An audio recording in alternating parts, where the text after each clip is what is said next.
بسم اللہ الرحمن الرحیم نحمدہ ونصلی علی رسولہ الکریم وعلی آلہ واصحابہ اجمعین۔ آج کی گفتگو کا عنوان ہے تاریخ نزول قرآن مجید۔ اس گفتگو میں بنیادی طور پر جو چیز دیکھنی ہے وہ قرآن مجید کے نزول کی تفصیل، رسول اللہ صلی اللہ علیہ وسلم کے زمانے مبارک میں قرآن مجید کی ترتیب و تدوین، اور قرآن مجید کے موضوعات کی اندرونی تشکیل اور اس کی اندرونی وحدتیں۔ جیسا کہ ہم میں سے ہر ایک جانتا ہے، قرآن مجید کا نزول تھوڑا تھوڑا کر کے 23 سال سے کچھ کم مدت میں مکمل ہوا۔ دوسری آسمانی کتابوں کے برعکس نزول قرآن کو مدینہ منورہ اور اس کے قرب و جوار میں قائم اسلامی ریاست میں واقع ہونے والی تبدیلیوں سے براہ راست مربوط کیا گیا۔ مدینہ منورہ میں رسول اللہ صلی اللہ علیہ وسلم کی رہنمائی اور صحابہ کرام کے تعاون سے جو تبدیلی رونما ہو رہی تھی، نزول قرآن کا اس تبدیلی سے براہ راست تعلق تھا۔ یہی وجہ ہے کہ قرآن مجید کے مختلف حصے اور مختلف اجزاء وقتاً فوقتاً نازل ہوتے رہے۔ کبھی کسی سوال کے جواب میں قرآن مجید کی آیات کا ایک حصہ نازل کیا گیا، کبھی کسی چیلنج کے جواب میں کوئی صورت اتاری گئی، کبھی کسی خاص پیدا ہونے والی صورتحال میں ہدایات اور قانون کی تفصیلات جاری کی گئی، اور اس طرح جیسے جیسے حالات تقاضا کرتے گئے قرآن مجید کے مختلف حصے نازل ہوتے گئے۔ اکثر و بیشتر ایسا ہوتا تھا کہ چند آیات رسول اللہ صلی اللہ علیہ وسلم پر یا چند آیات کا مجموعہ نازل ہوتا تھا، لیکن یہ ترتیب موجودہ تلاوت کی ترتیب سے بڑی مختلف تھی۔ اسی لیے قرآن مجید کی ترتیب میں دو اصطلاحات بڑی استعمال ہوتی ہیں: ترتیب نزولی، یعنی وہ ترتیب جس کے مطابق آیات نازل ہوئیں، اور ترتیب رسولی، یعنی وہ ترتیب جس کے مطابق رسول اللہ صلی اللہ علیہ وسلم نے قرآن پاک کو مرتب کرایا، یا ترتیب تلاوت۔ ایسا نہیں تھا کہ پہلے ایک صورت نازل ہوئی ہو پھر دوسری صورت کا نزول شروع ہوا ہو، بلکہ بیک وقت کئی صورتیں نازل ہوتی تھی۔ حضرت عائشہ صدیقہ کی روایت ہے صحیح بخاری میں کہ وَإِنَّهُ لَيَنزِلُ عَلَيْهِ السُّوَرُ ذَوَاتُ الْعَدَدِ، کئی صورتیں، متعدد صورتیں بیک وقت زیر نزول رہتی تھیں، اور جب کوئی آیت نازل ہوتی تھی تو رسول اللہ صلی اللہ علیہ وسلم ارشاد فرما دیا کرتے تھے کہ اس آیت کو فلاں جگہ، فلاں صورت میں، فلاں آیت سے پہلے اور فلاں آیت کے بعد لکھ لیا جائے۔ اس زمانے میں مکہ مکرمہ میں اور عرب میں لکھنے پڑھنے کا زیادہ رواج نہیں تھا۔ البلازوری جو ایک مشہور مورخ ہیں، ان کی روایت ہے کہ جب اسلام آیا تو قریش میں 17 آدمی لکھنا پڑھنا جانتے تھے۔ کم و بیش اتنی ہی تعداد مدینہ منورہ میں ہوگی، اگرچہ اس کی تصریح نہیں ملتی، لیکن اگر قریش قبیلے کا یہ حال تھا جو پورے مکے میں قیادت کے مقام پر فائز تھا، تو یثرب کے لوگوں کا حال اس سے زیادہ مختلف نہیں ہوگا۔ اس سے یہ اندازہ کیا جا سکتا ہے کہ لکھنے والے محدود تعداد میں تھے، اور اکثریت ان لوگوں کی تھی جو لکھنے پڑھنے سے مانوس نہیں تھے۔ جب لکھنے پڑھنے کا رواج نہیں تھا تو سامان نوشت و خواند بھی زیادہ مروج نہیں تھا، کاغذ اس زمانے میں عرب میں دستیاب نہیں تھا۔ لکھنے کے لیے جب ضرورت پڑتی تھی تو جو وسائل رکھنے والے لوگ تھے وہ کاغذ استعمال کرتے تھے جو چین سے اور دوسرے ممالک سے درآمد کیا جاتا تھا، جو بڑا قیمتی ہوتا تھا، جس کے لیے قرطاس کی اصطلاح خود قرآن پاک میں آئی۔ عرب میں عام طور پر جس چیز پر لکھنے کا رواج تھا اس کو رق کہتے تھے، رے بڑا قاف، جو ہرن کی جھلی سے ایک چیز بنائی جاتی تھی جس کو انگریزی میں پارچمنٹ کہتے ہیں، اور آج بھی پارچمنٹ پر لکھی ہوئی کتابوں اور تحریروں کے نمونے دستیاب ہیں، ملتے ہیں۔ پارچمنٹ کے نمونے آج بھی مصر میں دستیاب ہیں، اور مصر میں یہ ایک صنعت ہے جو لوگ پرانے آثار قدیمہ یا اس سے ملتی جلتی چیزیں رکھنے کے شائق ہیں، وہ مصر کے پارچمنٹ سے بھی واقف ہیں۔ اس طرح کا پارچمنٹ ہوا کرتا تھا جس پر تحریریں لکھی جاتی تھی۔ لیکن رق یا پارچمنٹ کے علاوہ رق کا قرآن پاک میں ذکر ہے، وَالطُّورِ وَكِتَابٍ مَّسْطُورٍ فِي رَقٍّ مَّنشُورٍ، یعنی اس رق میں یا پارچمنٹ میں جو پھیلایا ہوا ہو، جس کو پھیلا کے لوگ پڑھ رہے ہوں۔ اس سے اندازہ ہوتا ہے کہ کچھ لوگوں نے پارچمنٹ پر بھی، جھلی پر بھی قرآن پاک لکھا تھا۔ جھلی سے یہ نہ سمجھیے گا کہ وہ کوئی بڑی کروٹ قسم کی یا نامکمل شکل کی جھلی ہوتی ہوگی، بلکہ جھلی کو پھیلا کر اور پروسیس کر کے کاغذ کی شکل دے دی جاتی تھی، اور کم و بیش اس کی شکل وہ ہوتی تھی جو موٹے کاغذ کی جو ریپنگ کے لیے استعمال ہوتا ہے، اس شکل کا بنتا تھا۔ لیکن جو لوگ عام طور پہ لکھنے پڑھنے کا سامان نہیں رکھتے تھے، وہ عموماً لکڑی سے بنی ہوئی تختی پر یا چمڑے پر یا اونٹ کے شانے کی ہڈی سے کم و بیش اس سائز کی، جتنا اس قرآن پاک کے دونوں صفحات کو کھول کر تقریباً یہ سائز بنتا ہے، اتنی بڑی ہڈی کی تختی بنائی جاتی تھی، اس پر کوئی یادداشت لکھ لیا کرتے تھے۔ چنانچہ قرآن پاک بھی انہی چیزوں پر لکھا جانا شروع ہوا۔ ان میں سے جس کا ذکر قرآن پاک میں ہے وہ 8-10 چیزیں ہیں، میں بھی ذکر کرتا ہوں۔ رسول اللہ صلی اللہ علیہ وسلم پر جیسے ہی وحی نازل ہوتی تو آپ اپنے لکھنے پڑھنے والے صحابہ میں سے کسی ایک کو بلاتے یا سب کو، اور فوراً ان کو لکھوا دیا کرتے تھے۔ لکھوا کر رسول اللہ صلی اللہ علیہ وسلم کا طریقہ تھا کہ اس کو سنا کرتے تھے، اور صحابی جب سنا دیتے تھے پھر وہ بات طے ہو جاتی تھی کہ اب قرآن پاک کی یہ آیت یا یہ سورت لکھی گئی۔ اس طرح سے مختلف صورتیں اور آیتیں نازل ہوتی رہتی تھی، اور جب کوئی سورت مکمل ہو جاتی تھی تو رسول اللہ صلی اللہ علیہ وسلم اس کی نشاندہی فرما دیا کرتے تھے کہ سورت مکمل ہو گئی۔ جو سورت مکمل ہو جاتی تھی صحابہ کرام اس کو الگ بھی لکھ لیا کرتے تھے، لیکن اکثر و بیشتر جو طریقہ تھا، آپ تھوڑا سا چشم تصور سے دیکھیں کہ وہ کیا ہوگا۔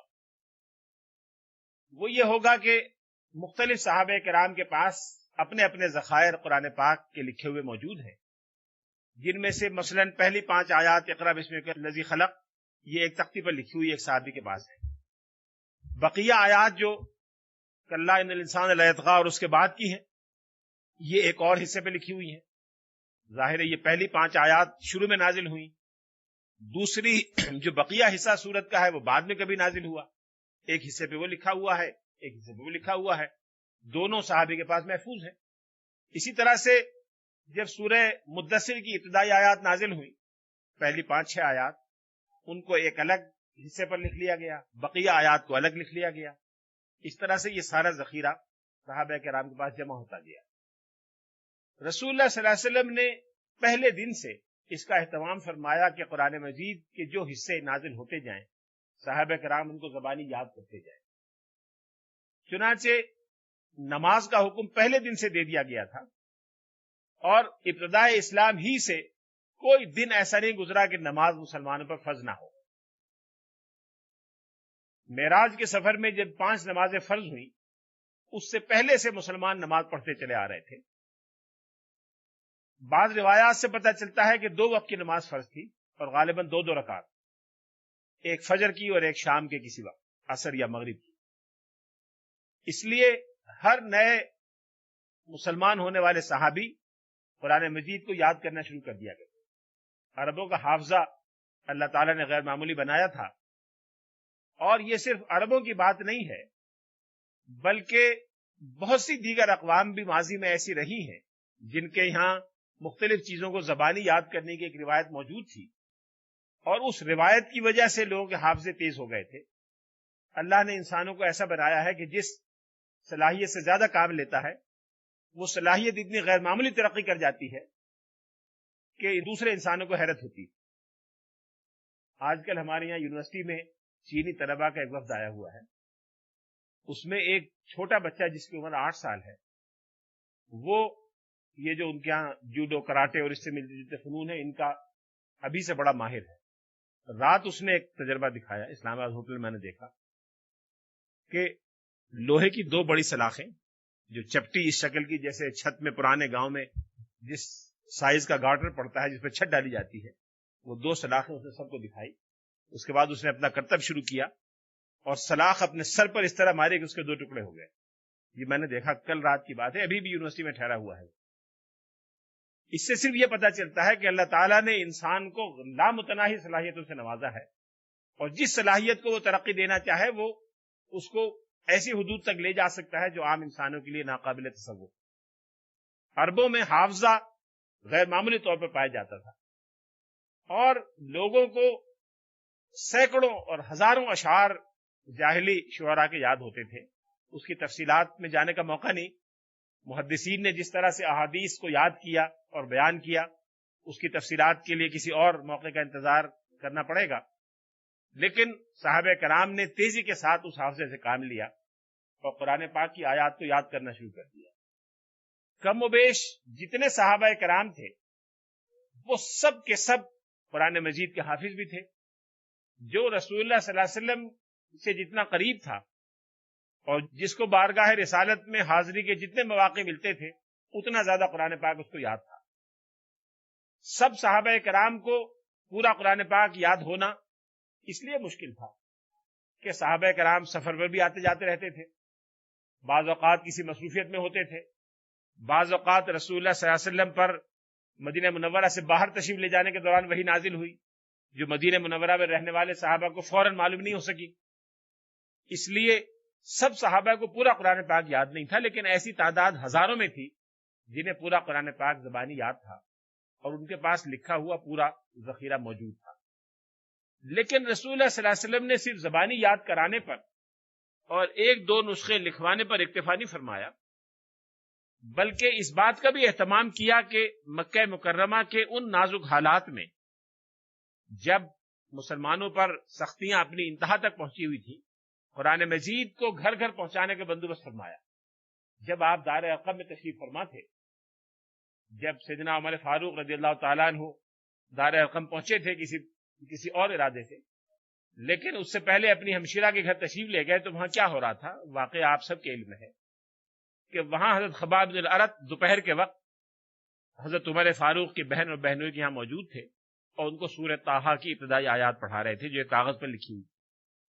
اس سے یہ پتہ چلتا ہے کہ رسول اللہ صلی اللہ علیہ وسلم نے دار ارقم جیسے مشکل زمانے میں، جب لوگوں کو یہ کہنا مشکل تھا کہ وہ مسلمان ہو چکے ہیں، آپ نے حضرت ابو موسیٰ اشعری کے قبول اسلام کا واقعہ سنا ہوگا کہ حضرت ابو موسیٰ اشعری اسی زمانے میں یمن سے حضور کا حال سن کر مدینہ تشریف لائے اور کئی دن تلاش میں رہے کہ کس سے پوچھیں، کوئی بتانے والا نہیں ملتا تھا، اور خوف اور دہشت اتنی تھی کہ ہر ایک سے کھل کر پوچھ نہیں سکتے تھے۔ کسی طرح سے حضرت علی کا پتہ چلا کہ یہ حضور کے رشتہ دار ہیں، ان سے پوچھا تو انہوں نے کہا کہ میرے پیچھے پیچھے خاموشی سے آ جائیں، کسی کو یہ پتہ نہ چلے کہ آپ میرے ساتھ جا رہے ہیں، ورنہ کفار مکہ آپ کو تنگ کریں گے۔ اس کیفیت میں حضور نے دار ارقم میں قیام فرمایا تھا، اور اس میں یہ اہتمام موجود تھا کہ جو حصہ قرآن پاک کا نازل ہو وہ صحابہ کرام کو یاد کرا دیا جائے، اس کی نقلیں تیار کر لی جائیں اور اس کے نسخے تیار کرا کے گھر گھر خواتین کو پہنچائے جائیں، اور ایک موبائل ٹیچر لوگوں کے گھروں میں جا کے ان کو وہ آیات پڑھائے، جیسا کہ خباب بن الارت حضرت عمر کی بہن کو فاطمہ بنت خطاب کو پڑھا رہے تھے۔ گویا ہم کہہ سکتے ہیں کہ ایک فاصلاتی تعلیم کا نظام جو اوپن یونیورسٹیوں کے ذریعے آج ہوتا ہے، یہ نظام دار ارقم سے چلایا جا رہا تھا، اور مکہ مکرمہ کے مختلف حصوں میں مختلف فاصلوں پر بیٹھے ہوئے خواتین و حضرات موبائل معلمین کے ذریعے قرآن پاک کی تعلیم پا رہے تھے، اور ان کو لکھے ہوئے اجزاء ان کے گھروں میں فراہم کیے جا رہے تھے۔ کسی روایت سے یہ نہیں ملتا کہ حضرت عمر فاروق کی بہن کے پاس جو اجزاء لکھے ہوئے تھے وہ کس چیز پر لکھے ہوئے تھے، لیکن اکثر و بیشتر کاغذ کا ذکر ملتا ہے کہ انہوں نے کاغذ کا پرزہ تکیے کے نیچے چھپا دیا یا کاغذ کا پرزہ اپنی ران کے نیچے چھپا دیا۔ اس سے لگتا ہے کہ یا تو کاغذ ہوگا یا پارچمنٹ کا ٹکڑا ہوگا، وہ یقیناً کوئی تختی یا ہڈی کی چیز نہیں تھی یا لکڑی کی بنی ہوئی چیز یا پتھر کی نہیں تھی، کوئی ہلکی چیز معلوم ہوتی۔ یہ سلسلہ رسول اللہ صلی اللہ علیہ وسلم کی ہجرت تک جاری رہا۔ جب مکہ مکرمہ سے مدینہ منورہ ہجرت کا فیصلہ کر لیا گیا تو رسول اللہ صلی اللہ علیہ وسلم نے 1 سے زائد معلمین کو پہلے ہی مدینہ منورہ بھیج دیا کہ وہاں لوگوں کو اسلام کی دعوت بھی دیں اور اسلام میں نئے داخل ہونے والوں کو اسلام قرآن پاک کی تعلیم بھی دیں۔ مکہ مکرمہ کے قیام کے تقریباً 13 سال کے زمانے میں قرآن پاک کا جو حصہ نازل ہوا وہ مکی صورتیں کہلاتی ہیں۔ قرآن پاک کی ہر صورت کے آغاز میں آپ نے دیکھا ہوگا مکی و مدنی لکھا ہوتا ہے، مکی کی تعریف یہ ہے کہ وہ سورت جو مکہ مکرمہ سے ہجرت کرنے سے پہلے نازل ہوئی، اور مدنی وہ سورت جو ہجرت کے بعد نازل ہوئی، اس کا جغرافیائی طور پہ مکہ مکرمہ میں یا جغرافیائی طور پہ مدینے میں نازل ہونا ضروری نہیں. مدینے سے باہر بھی اگر نازل ہوئی، رسول اللہ صلی اللہ علیہ وسلم تبوک کے سفر پہ تشریف لے گئے، خود مکہ 2-3 مرتبہ تشریف لائے، 3 مرتبہ تشریف لانا ہوا. ان تینوں مکے کے سفروں میں مکے میں جو آیتیں یا صورتیں نازل ہوئی وہ بھی مدنی کہلاتی ہیں، اس لیے کہ وہ ہجرت کے بعد نازل ہوئی. مکہ مکرمہ میں قرآن پاک کا جتنا حصہ نازل ہوا وہ کم و بیش 86 صورتوں پر مشتمل ہے. یہ صورتیں اکثر و بیشتر چھوٹی چھوٹی صورتیں ہیں اور دین کے بنیادی عقائد اور بنیادی تعلیم سے بحث کرتی ہیں. ان میں توحید، رسالت، آخرت اور مکارم اخلاق پر زور دیا گیا ہے. ان 4 موضوعات کے ساتھ ساتھ جن کی تفصیل ایک الگ گفتگو میں ہوگی، مکہ مکرمہ کی صورتوں میں ان لوگوں کا بھی تذکرہ ہے جنہوں نے اپنے اپنے زمانے میں دین کی تعلیم کو قبول کیا، انبیاء علیہ السلام کی بات کو مانا، انبیاء علیہ السلام کا تذکرہ ہے. اور ان لوگوں کا بھی تذکرہ ہے جنہوں نے انبیاء علیہ السلام کی تعلیم کو نہیں مانا اور برے انجام سے دوچار ہوئے. یہ موضوعات مکہ مکرمہ کی صورتوں میں ہیں. مکہ مکرمہ کی اکثر صورتیں، جیسا کہ میں نے عرض کیا، چھوٹی چھوٹی صورتیں ہیں. ان میں زور بیان اور اسلوب کی غیر معمولی بداعت اور بلاغت اپنی انتہا پر ہے. عربی یا عربی کے علاوہ کسی اور زبان میں قوت بیان اور فصاحت و بلاغت کا وہ معیار ممکن نہیں ہے جو مکہ مکرمہ کی صورتوں میں پایا جاتا ہے. ایک مفسر قرآن نے ان صورتوں کو کڑکتے ہوئے بادلوں سے اور متلاطم دریاؤں سے تشبیہ دی، جیسے پہاڑوں میں دریا کی رو گزرتی ہے تلاطم کے ساتھ، ادھر ادھر پہاڑوں سے ٹکراتی ہوئی. یہ انداز ہے مکہ مکرمہ کی صورتوں کا، جس کو پڑھنے والا خواب غفلت سے بیدار ہو سکتا ہے اگر وہ دل کی آنکھوں سے اس کو پڑھے. جب رسول اللہ صلی اللہ علیہ وسلم مدینہ تشریف لائے تو صحابہ کرام جو آپ کے ساتھ آئے وہ یہ لکھے ہوئے ذخائر بھی اپنے ساتھ لے آئے، اور یہاں جو نئے صحابہ کرام ان کے ساتھ ملے انصاری، انہوں نے بھی یہ سلسلہ شروع کر دیا. مدینہ منورہ تشریف لانے کے بعد جو پہلے 3 کام ہو رہے تھے، یعنی نمازوں میں قرآن مجید کی تلاوت کیا جانا، صحابہ کرام کا اس کو یاد کر لینا، اور تحریری ذخائر کا تمام انفرادی طور پر صحابہ تک پہنچا دینا، یہ تینوں کام بھی جاری رہے. اور چونکہ مسلمانوں کو نسبتاً آزادی حاصل ہو گئی، اس لیے اس کام کو مزید بہتر بنانے کے لیے سرکاری یا ریاستی سرپرستی بھی حاصل ہو گئی. رسول اللہ صلی اللہ علیہ وسلم نے ایک بہت بڑا مرکز تو مسجد نبوی میں قائم فرمایا، جس کو صفہ کے نام سے لوگ جانتے ہیں، جس میں بہت سی تعداد میں صحابہ کرام مقیم رہتے تھے اور دن رات قرآن پاک کی اور اس کی تفسیر کی تعلیم پاتے تھے. لیکن مسجد نبوی کے صفہ کے ساتھ ساتھ مدینہ منورہ کے مختلف حصوں میں 1 درجن کے قریب مساجد قائم ہوئی، جن میں سے 9 کا نام بنام تذکرہ محدثین اور ارباب سیر نے کیا ہے اور بقیہ کا نام نہیں لیا، لیکن 1 درجن سے زائد مساجد موجود. ان مساجد میں ممتاز صحابہ کرام کو قرآن مجید کی تعلیم کے لیے مقرر کیا گیا، اور بچوں کے لیے، خواتین کے لیے، بچیوں کے لیے، بالغان کے لیے الگ الگ اوقات مقرر کیے گئے. ان تمام مساجد یا قرآنک سینٹرز جن کو آپ کہہ سکتی ہیں، ان کی نگرانی کے لیے حضور صلی اللہ علیہ وسلم نے ایک صحابی کو مقرر کیا، جن کا کام یہ ہوتا تھا کہ روزانہ ان سارے مراکز کا جائزہ لیں اور آ کر رات کو رسول اللہ صلی اللہ علیہ وسلم کو اطلاع دیں تو انہوں نے کیا دیکھا اور کیا کیا سرگرمی ان کی رہی. ایک زمانے میں یہ ذمہ داری سیدنا عبادہ ابن صامت رضی اللہ تعالیٰ عنہ بھی انجام دیتے رہے. اسی طرح سے حضرت ابی ابن کعب رضی اللہ تعالیٰ عنہ انہیں بھی یہ ذمہ داری انجام دی. حضرت ابی ابن کعب ان صحابہ میں ہیں جو قرآن مجید اور تفسیر قرآن کے بارے میں بہت ممتاز مقام رکھتے ہیں. رسول اللہ صلی اللہ علیہ وسلم نے جن صحابہ کرام کی قرات اور تلاوت کی تعریف فرمائی، ان میں سے حضرت ابی ابن کعب بھی شامل ہیں.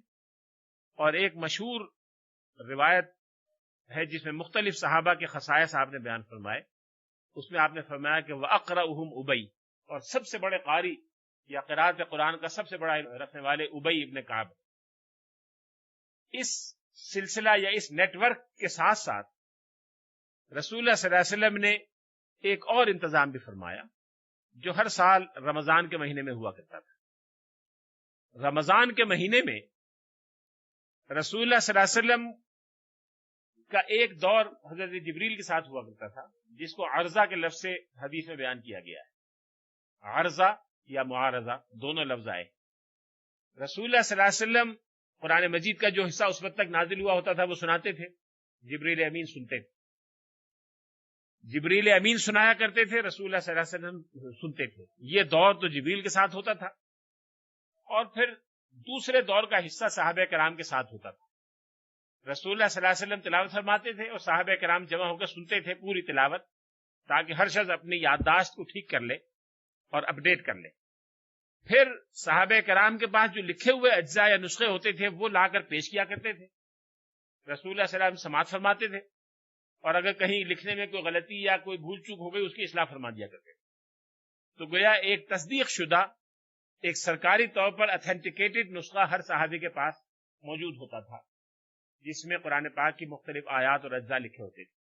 اس میں سال کے دوران اضافہ ہوتا رہتا تھا، اگلے سال پھر یہ عمل ہوتا تھا، پھر اضافہ ہوتا تھا، پھر اگلے سال یہ عمل ہوتا تھا۔ جب رسول اللہ صلی اللہ علیہ وسلم کی حیات مبارکہ کا آخری سال تھا، جب آپ کی عمر مبارک تقریباً 62 سال 6 مہینے کے قریب تھی، تو حضرت جبریل نے 2 مرتبہ یہ عمل فرمایا۔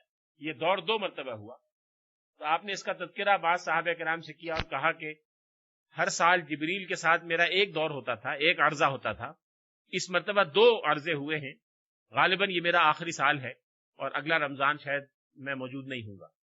حضور نے اس سے یہ استنباط فرمایا۔ مدینہ منورہ تشریف لانے کے بعد صحابہ کرام کی تعداد میں اضافہ شروع ہو گیا تیزی کے ساتھ، اور جیسا کہ ڈاکٹر احمد اللہ صاحب رحمۃ اللہ علیہ نے لکھا ہے کہ تقریباً 300 میل روزانہ کے حساب سے عرب کا رقبہ اسلام کی حدود میں داخل ہو رہا تھا۔ مدینہ منورہ آنے کے بعد 300 میل سے زائد کا کچھ بنتا ہے، اتنا رقبہ روزانہ اسلام میں داخل ہوتا تھا، اور نئے نئے قبائل بڑی تعداد میں اسلام میں آ رہے ہیں۔ اب ایک نیا مسئلہ پیدا ہوا، اور وہ مسئلہ یہ پیدا ہوا کہ عرب کے مختلف قبائل میں مختلف لہجے، مختلف پروناؤنسیشن مروج تھے۔ اس پروناؤنسیشن یا لہجوں کی تقریباً وہ شکل ہے جو اردو اور انگریزی میں بھی پائی جاتی ہے۔ میں مثال آپ سے دے کے عرض کرتا ہوں کہ اردو زبان کے بہت سے الفاظ ہیں جس کو مختلف علاقوں کے لوگ مختلف طرح بولتے ہیں، لکھتے ایک ہی طرح ہیں، مفہوم ایک ہی ہے، لیکن بولتے اور انداز سے ہیں۔ مثال کے طور پر ہمارے حیدرآباد دکن یا مشرقی یو پی کے لوگ 19 کو 19 کہتے ہیں، 29 کو 29 کہتے ہیں، کچھ لوگ 29 کہتے ہیں، کچھ 29 کہتے ہیں۔ 29 بھی آپ نے سنا ہوگا، 29 بھی سنا ہوگا۔ اب بظاہر جب لکھا جائے گا تو ایک ہی طرح لکھا جائے گا، لیکن 29 لکھنے والے واو سے بولتے ہیں لیکن الف سے لکھتے ہیں، واو سے 29 کوئی نہیں لکھتا۔ عرب میں بھی اس طرح کا رواج تھا، اور بڑے بڑے قبائل کے جو 7 گروپ تھے ان میں مختلف لہجے مروج تھے۔ ایک گروہ تھا جو الف لام کی جگہ الف میم بولتا تھا۔ جہاں الف لام عربی زبان میں آتا ہے الحمد، وہ ام حمدو کہتا تھا، ان کا اسی طرح کا پروناؤنسیشن تھا۔ جو مشہور حدیث ہے لیس من البر الصیام فی السفر، کہ سفر کی حالت میں روزہ رکھنا نیکی نہیں ہے، اس کو وہ بولتے تھے لیس من البر الصیام فی السفر، یہ ان کا رواج تھا۔ اسی طرح سے ایک اور قبیلہ تھا جو کاف کو، جو مخاطب کا کاف ہے، کتابوں کا، قلم کا، اس کاف کو شین بولتا تھا، اور وہ لکھتے کاف تھے، پڑھتے شین تھے۔ لیکن جب میں یہ کہتا ہوں کہ وہ لکھتے کاف تھے تو میری مراد ان لوگوں کی ہے جو ان میں اس قبیلے میں جو لکھے پڑھے لوگ ہوتے تھے، اس قبیلے کے جو پڑھے لکھے لوگ تھے، جو بہت تھوڑے ہوتے تھے، کسی میں 1، کسی میں 2، کسی میں 3، وہ جب لکھتے تھے تو کاف سے لکھتے تھے، لیکن جب پڑھتے تھے اس کو شین پڑھتے تھے۔ انگریزی میں، انگلستان میں آپ جائیں تو وہ لوگ آفن کہتے ہیں کہ I often go to market. امریکہ جائیں تو یہی آفٹن پڑھا جائے گا، وہ اس کو آفٹن پڑھتے ہیں۔ ہم سنتے آئے تھے بچپن میں ملٹی نیشنل کارپوریشن، امریکہ پہلی مرتبہ جانا ہوا تو وہاں سنا ملٹائی نیشنل کارپوریشن۔ ملٹائی لفظ ایک ہی ہے، وہ ملٹائی پڑھتے ہیں، یہ ملٹی پڑھتے ہیں۔ شیڈول کو انگریز شیڈول پڑھتا ہے، وہ اسکیڈول پڑھتے ہیں۔ تقریباً اس طرح کی چیز تھی مختلف قبائل میں لہجوں کا اختلاف۔ اس زمانے میں عربوں میں قبائلی منافرت اور دشمنی اتنی غیر معمولی تھی کہ کسی ایک قبیلے سے یہ مطالبہ کرنا کہ وہ دوسرے قبیلے کے لہجے کو اختیار کر لے اور اپنے لہجے کو چھوڑ دے، یہ آغاز میں مناسب نہیں معلوم ہوا۔ رسول اللہ صلی اللہ علیہ وسلم نے یہ محسوس فرمایا کہ اگر اس موقع پر قبیلوں سے کہا گیا کہ اپنے لہجے کو چھوڑ کر قریش کا لہجہ اختیار کر لیں جس میں قرآن نازل ہوا ہے، تو ایک نیا اختلاف اور ایک نئی بحث کھڑی ہو جائے گی، اور یہ کہا جائے گا کہ جی یہ تو اپنے قبیلے کی بالادستی یا سپرمیسی کے لیے سارا چکر نعوذ باللہ چلا ہے۔ تو رسول اللہ صلی اللہ علیہ وسلم نے حضرت جبریل امین سے درخواست کی کہ قرآن مجید کو ایک سے زائد حروف میں پڑھنے کی، ایک سے زائد لہجوں میں پڑھنے کی اجازت دی جائے، اس لیے کہ میری قوم کو مشکلات ہیں۔ یہ الفاظ آپ نے استعمال فرمائے کہ میری قوم کے لیے ایک حرف پر یا ایک لہجے پر پڑھنا مشکل ہے، اس سے زائد کی اجازت دی جائے۔ انہوں نے کہا 2 کی، پھر 3 کی، حضور کے اصرار پر 7 لہجوں کی اجازت دے دی گئی، جس کو حضور نے فرمایا کہ انزل القرآن علی 7 احرف، کہ قرآن مجید 7 لہجوں میں اتارا گیا۔ اصل آفیشل سرکاری لہجہ تو قریش کا ہے، لیکن اجازت دی گئی کہ بقیہ لہجوں میں بھی پڑھا جا سکتا ہے تاکہ اس وقت فوری طور پہ یہ مسئلہ پیدا نہ ہو۔ پھر چونکہ یہ سب مانتے تھے کہ معیاری زبان قریش کی ہے، اس میں کوئی اختلاف نہیں تھا کہ معیاری زبان قریش کی ہے، اور جب کہیں اختلاف ہوتا تھا تو قریش کے ادیب، قریش کے شعراء اور جو بڑے بڑے 3-4 مرکز تھے، مدینہ منورہ، طائف، یثرب، ان سب کی زبان ایک تھی، یہاں کے ادیبوں اور شاعروں کے حوالے سے اختلاف کو طے کیا جاتا تھا۔ یہ سلسلہ جاری رہا، اور صحابہ کرام میں سے جس کا تعلق جس لہجے سے تھا اس لہجے میں اس نے قرآن پاک پڑھنا سیکھ لیا۔ وقت گزرنے کے ساتھ ساتھ لوگ قریش کے لہجے سے مانوس ہوتے چلے گئے۔ رسول اللہ صلی اللہ علیہ وسلم کے اپنے ارشادات، آپ کی احادیث، پھر صحابہ کرام کا اختلاط اور ارتباط، اس سے قریش کا لہجہ بہت تیزی کے ساتھ پھیل رہا تھا، لیکن اس میں وقت لگنا تھا۔ جب رسول اللہ صلی اللہ علیہ وسلم کو مکہ مکرمہ سے ہجرت کیے ہوئے تقریباً 9 سال ہو گئے، تو اس وقت قرآن پاک کا بیشتر حصہ مرتب کیا جا چکا تھا اور لکھا جا چکا تھا، لیکن جیسا کہ میں نے عرض کیا کہ اس کے لکھے جانے کی کیفیت یہ تھی کہ وہ صحابہ کرام کے پاس مختلف حصوں میں مختلف کاغذات کے ٹکڑوں پر الگ الگ لکھا ہوا تھا۔ بعض روایات میں ملتا ہے کہ ایک صحابی نے کہا کہ میرے پاس قرآن پاک ایک صندوق میں محفوظ تھا، کسی نے کہا کہ میرے پاس ایک بڑے تھیلے میں محفوظ تھا، کسی نے کہا کہ میں نے ایک الماری میں رکھا ہوا تھا۔ ان سب سے مراد یہ ہے کہ وہ سارے اجزاء، کاغذ کے ٹکڑے، تختیاں، پارچمنٹ، وہ سب کسی ایک تھیلے میں یا صندوق میں یا کسی جگہ محفوظ۔ جب رسول اللہ صلی اللہ علیہ وسلم دنیا سے تشریف لے گئے اور سیدنا صدیق اکبر رضی اللہ تعالیٰ عنہ نے ذمہ داریاں سنبھال لی، اس وقت قرآن پاک کے کم و بیش 1,00,000 حفاظ کرام موجود تھے۔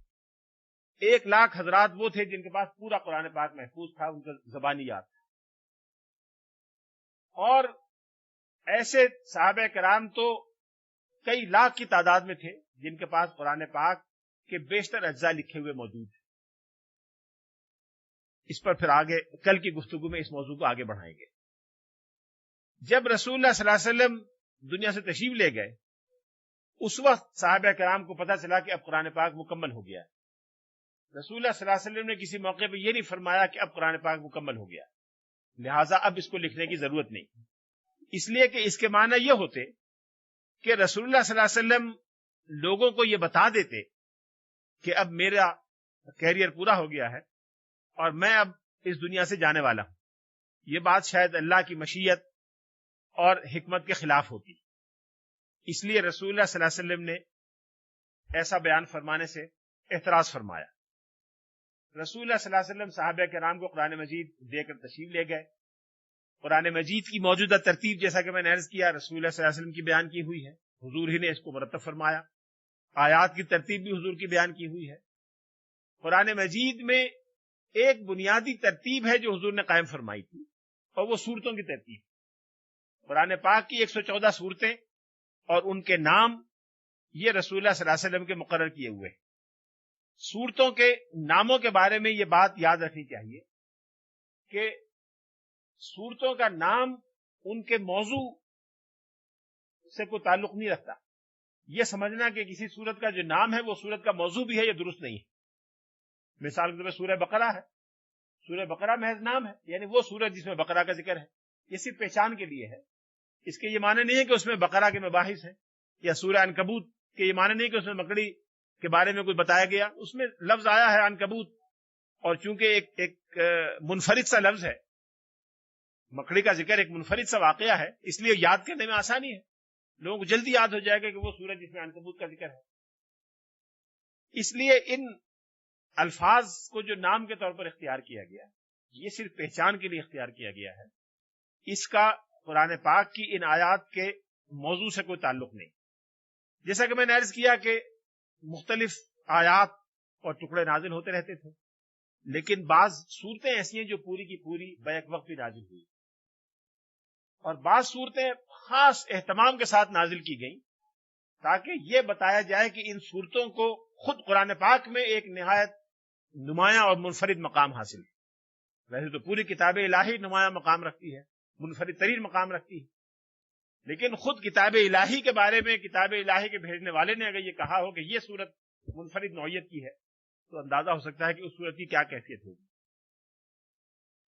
بعض صورتیں ایسی ہیں کہ جب ان کو نازل کیا گیا تو ملائکہ کی ایک بڑی تعداد ان کے ساتھ ان کی اردلی میں نازل ہوئی، ان صورتوں کے ضلعوں میں نازل ہوئی.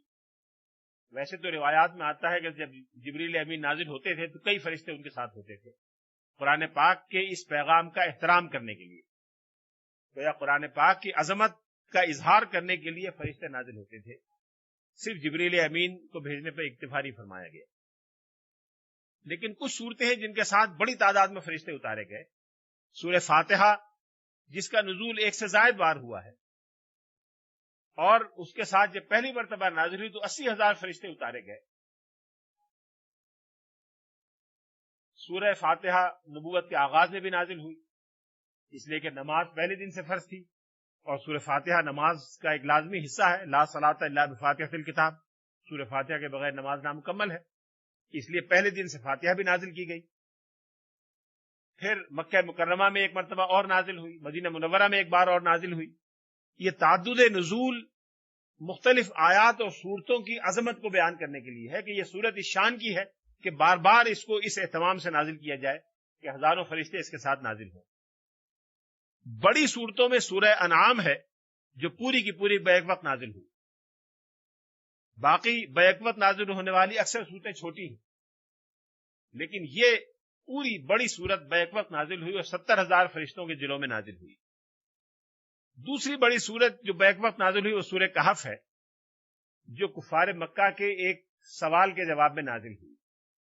علامہ طبری جو مشہور مورخ اسلام بھی ہیں اور مفسر قرآن بھی ہیں، جن پر ایک الگ نشست میں گفتگو ہوگی، انہوں نے یہ روایت کیا ہے کہ کفار مکہ نے ایک مرتبہ آپس میں مشورہ کیا اور یہ طے کیا کہ یہ جو پیغام لے کے یہ صاحب کھڑے ہوئے ہیں، اس سے بڑا جھگڑا اور اختلاف پیدا ہو گیا، اس میں کچھ طے کرنا چاہیے کہ یہ سچے ہیں کہ سچے نہیں ہیں. ہم کیسے طے کریں؟ کسی نے مشورہ دیا کہ مدینے میں یہودی رہتے ہیں، یثرب میں یہودی آسمانی کتابوں سے، پیغمبری سے اور ان تصورات سے واقف ہیں، تو یہودیوں کے پاس بھیج کے پوچھا جائے کہ وہ کیا کہتے ہیں. اگر وہ تصدیق کریں کہ ہاں واقعی نبی ہیں تو چلے مانتے ہیں، بغور کریں گے. چنانچہ اس مشورے کے بعد ایک وفد یہودیوں کے پاس بھیجا گیا اور ان کو پوری تفصیل بتائی گئی. یہودیوں نے کہا کہ آپ ان سے 3 سوال کریں، اگر وہ ان تینوں سوالوں کا جواب دے دیتے ہیں تو وہ یقیناً اللہ کے رسول، اور اگر نہیں دے سکتے تو پھر آپ جو طے کرنا چاہیں وہ طے کریں، جو بھی معاملہ کریں.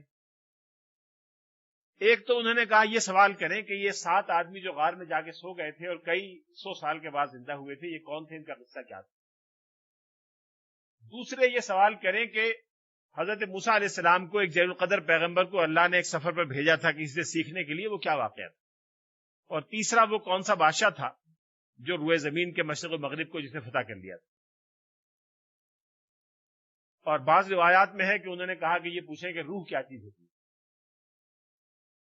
چنانچہ ان تینوں یا چاروں سوالات کا جواب دینے کے لیے سورہ کہف بیک وقت نازل کی گئی اور 70,000 فرشتے اس کو لے کر نازل ہوئے، جن میں ان تینوں اور چاروں سوالات کا جواب موجود ہے، جس میں یہ اشارہ بھی ہے کہ یہ ان کے سوال کے جواب میں بتایا گیا. وَيَسْأَلُونَكَ عَنِ ذِي الْقَرْنَيْنِ وَيَسْأَلُونَكَ عَنِ الرُّوحِ ان دو بڑی صورتوں کے علاوہ چھوٹی چھوٹی صورتیں کئی ہیں جو بیک وقت ایک پوری صورت نازل ہوئی، سورہ اخلاص، سورہ مرسلات، سورہ لہب، سورہ نصر وغیرہ، اور یہ ساری صورتیں. یہ ترتیب خود رسول اللہ صلی اللہ علیہ وسلم کی قائم کردہ ہے. جب رسول اللہ صلی اللہ علیہ وسلم جبریل امین کے ساتھ تلاوت کرتے تھے تو اسی ترتیب سے کرتے تھے، جب جبریل امین سنایا کرتے تھے تو اسی ترتیب سے سنایا کرتے تھے، جب صحابہ کرام حضور کو سناتے تھے تو اس ترتیب سے، حضور سنایا کرتے تھے تو اس ترتیب سے. اس لیے یہ ترتیب اور آیات کا یہ نظم تو بالکل قطعی اور یقینی طور پر رسول اللہ صلی اللہ علیہ وسلم کا دیا ہوا ہے. لیکن اس کے علاوہ بھی قرآن مجید کی اندرونی ترتیبیں کئی ہیں. مثلا پاروں کی تقسیم ہے، مثلا رکوعوں کی تقسیم ہے، یا احزاب کی تقسیم ہے، منزلوں کی تقسیم ہے. یہ کب ہوئی؟ منزل کی تقسیم کے بارے میں دو روایات. ایک روایت تو یہ ہے کہ رسول اللہ صلی اللہ علیہ وسلم خود جب اپنی منزل روزانہ کی تلاوت فرمایا کرتے تھے تو قرآن پاک کو 7 دنوں میں تلاوت کرتے تھے، اور 7 دنوں سے کم کی تلاوت کو حضور نے پسند نہیں فرمایا، اس کی حوصلہ افزائی نہیں فرمائی، اس لیے کہ پھر اس پر غور و فکر کا اور تلاوت کا حق ادا نہیں ہو سکتا اگر ایک دن میں یا 7 دن سے کم میں اسے پورا کر لیا جائے. دوسرے ہے کہ اگر کچھ لوگ حق ادا کر بھی لیں تو ایسے لوگ بہت تھوڑے ہوں گے، برائے نام ہوں گے جو اس کو نبھا سکیں. اسلام کا مزاج یہ ہے کہ عبادت وہ اختیار کی جائے جس کو انسان نبھا سکے اور پھر اس پہ کاربند رہ سکے. یہ بات اسلام کے مزاج کے خلاف ہے کہ آج جذبے میں بہت کچھ شروع کر دیا اور 3 دن کے بعد ہمت ختم ہو گئی، حوصلہ ہار گئے، اور پھر وہ جو تھوڑا بہت ہو رہا تھا وہ بھی نہیں رہا. اس لیے حضور نے فرمایا کہ خیر الاعمال ما دیم علیہ، کہ بہترین عمل وہ ہے جس پر ہمیشگی اختیار کی جا سکے، جس کو دائمی طور پر اپنایا جا سکے. اس لیے رسول اللہ صلی اللہ علیہ وسلم نے 7 دن سے کم میں قرآن پاک کی منزل کی تکمیل کی حوصلہ افزائی نہیں فرمائی. یہ جو 7 منزلیں حضور صلی اللہ علیہ وسلم نے اپنے لیے یا بعض صحابہ کرام نے اختیار فرمائی، یہ وہ ہیں جو قرآن پاک کی 7 منزلیں کہلاتی ہیں، جس کے لیے آسان لفظ یاد کرنے کا ہے فمی بشوق. فمی بشوق، فے سے مراد فاتحہ، میم سے مراد مائدہ، یہ سے مراد یونس، بے سے مراد بنی اسرائیل، شین سے مراد شعراء، واو سے مراد والصافات، قاف سے مراد قاف. یہ 7 منزلوں کا آغاز ہے جو رسول اللہ صلی اللہ علیہ وسلم نے یا بعض روایات کی روح سے حضرت عثمان غنی رضی اللہ تعالیٰ عنہ نے استعمال فرمایا تھا. یہ تقسیم بھی گویا صورتوں کے بعد ایک مزید ذیلی تقسیم ہے جو رسول اللہ صلی اللہ علیہ وسلم کے اشارے سے صحابہ کرام نے مرتب فرمائی، اور قرآن پاک میں اس کا ذکر بھی کیا، یعنی نسخوں میں اس کو انڈیکیٹ بھی کیا. پھر جیسے جیسے اسلام پھیلتا گیا اور نئے نئے لوگ اسلام میں داخل ہوتے گئے تو لوگوں نے آیات کے بھی الگ الگ گروپ بنانے شروع کیے تاکہ یاد کرنے میں آسانی رہے. ان میں سے ایک چیز کا رواج تو عرب دنیا میں ہوا جس کو تخمیس اور تعشیر کہتے ہیں. تخمیس کے معنی 5 کا مجموعہ اور تعشیر کے معنی 10 کا مجموعہ، یعنی صحابہ کرام نے اپنے اپنے نسخے جو تیار فرمائے ان میں ہر 5 آیتوں کے بعد ایک نشان لگایا کہ یہاں تک بچے کو یاد کرایا جائے، یہاں تک خود یاد کریں گے. کسی نے 10 آیتوں پر لگایا. اس کو تخمیس اور تعشیر کہتے تھے. لیکن پرانی کتابوں میں ایک بحث ملتی ہے کہ تخمیس اور تعشیر جائز ہے کہ ناجائز. بعض صحابہ کرام اس کو جائز نہیں سمجھتے، بعض صحابہ کرام جائز سمجھتے تھے. جو لوگ جائز سمجھتے تھے وہ یہ کہتے تھے کہ یہ ہماری سہولت کی خاطر ہے کہ ہمیں یاد کرنے میں آسانی ہو، بچوں کو پڑھانے میں آسانی ہو. جو ناجائز سمجھتے تھے وہ یہ کہتے تھے کہ جب رسول اللہ صلی اللہ علیہ وسلم نے اس تقسیم کو متعین نہیں فرمایا تو ہمیں اپنی کوئی تقسیم قرآن پاک میں انٹروڈیوس کرنے کا کوئی حق نہیں پہنچتا. بہرحال یہ تقویٰ کا ایک اور معیار ہے. تخمیس و تعشیر کا رواج تھا. بعض اس کو قرآن پاک کے متن کے اندر انڈیکیٹ کرتے تھے، بعض حاشیے پر انڈیکیٹ کیا کرتے تھے. حضرت عبداللہ بن مسعود کے بارے میں روایات میں آتا ہے کہ کان عبداللہ بن مسعود یکرہ التعشیر فی القرآن، کہ عبداللہ بن مسعود قرآن پاک میں تعشیر کو یعنی 10 کے گروپوں میں اس کو بیان کرنے کو پسند نہیں فرماتے. اس کے بعد جو ذیلی یونٹ ہے قرآن پاک کا سب سے چھوٹا وہ آیت کہلاتا ہے، جو بعض اوقات ایک کلمے پر مشتمل ہوتا ہے. طٰہٰ یہ بھی ایک آیت لکھی ہوئی ہے. الف لام میم یہ بھی ایک آیت ہے، حالانکہ 3 حرف ہیں صرف. اور بعض اوقات لمبی آیتیں بھی ہیں جیسا کہ سورہ نساء میں اور 1-2 اور صورتوں میں بعض لمبی آیات ہیں جو تقریباً آدھے پیج پہ آتی ہیں، آدھے صفحے پہ آتی ہیں. آیتوں کا تعین اکثر و بیشتر رسول اللہ صلی اللہ علیہ وسلم نے فرما دیا تھا. بہت تھوڑی آیات ہیں جن کے بارے میں صحابہ کرام میں یہ اختلاف پیدا ہوا کہ آیت یہاں ہے کہ یہاں ہے. اس لیے کہ اور یہ اختلاف خاص طور پر مکی صورتوں میں ہے. مکی صورتوں میں خاص انداز کا ردم پایا جاتا ہے, ایک خاص انداز کی تغنی اس میں پائی جاتی ہے, اور جو آیات کی انتہا جہاں ہوتی ہے, آیات کا خاتمہ جہاں ہے, اس میں ایک خاص طرح کا قافیہ اور ایک خاص طرح کی ردیف ملتی ہے, جو شاعرانہ قافیہ اور ردیف نہیں ہے لیکن ایک نئے منفرد انداز کا قافیہ اور ردیف ہے جس پر اسلوب میں چل کے بات کریں گے. اس کے لحاظ سے صحابہ کرام میں سے کسی کے ذوق نے محسوس کیا کہ یہاں آیت ختم ہونی چاہیے, کسی کے ذوق نے محسوس کیا کہ یہاں ختم ہونی چاہیے, اس وجہ سے اختلاف ہوا.